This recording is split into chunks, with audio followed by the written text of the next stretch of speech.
In this guide, I'll show you how to connect a PlayStation 5 to your HiSense Google TV 4K and the right way to set up the built-in Game Zone settings so that you can get more FPS and smooth performance while playing games on your PlayStation 5.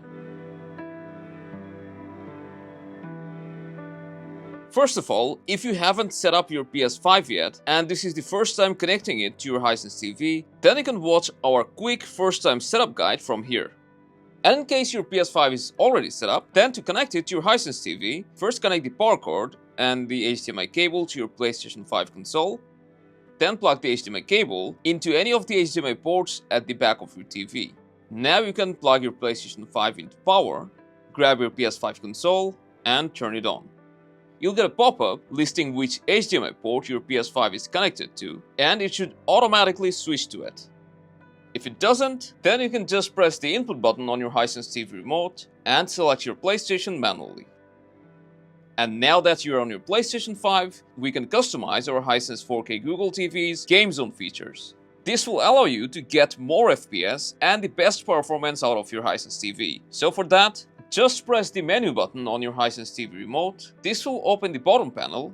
And from here, it is very important that you switch your HDMI format from standard to enhanced format by pressing the down arrow button.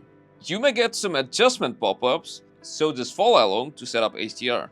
And after that, we will enter Game Zone. The first option is Game Information. If you turn it on, it will give you the FPS count, HDR, variable refresh rate, and auto low latency mode status. But most of you won't use this, so I'll just turn it off and go back, then enter Game Zone settings. From these two settings, you can use black level to get some advantage while gaming. If you increase it, it will make the dark spots brighter, which can help you identify enemies when you're playing battle royale games such as Call of Duty and PUBG.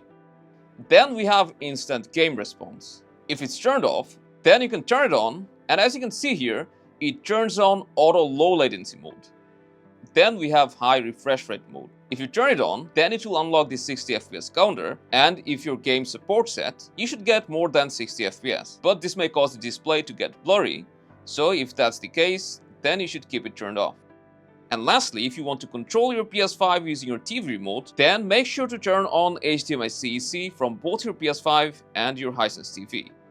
On your PS5, just go to Settings, then System, HDMI, and enable HDMI device link, then make sure both of these options are turned on. Now you can control your PS5 using your HiSense TV remote.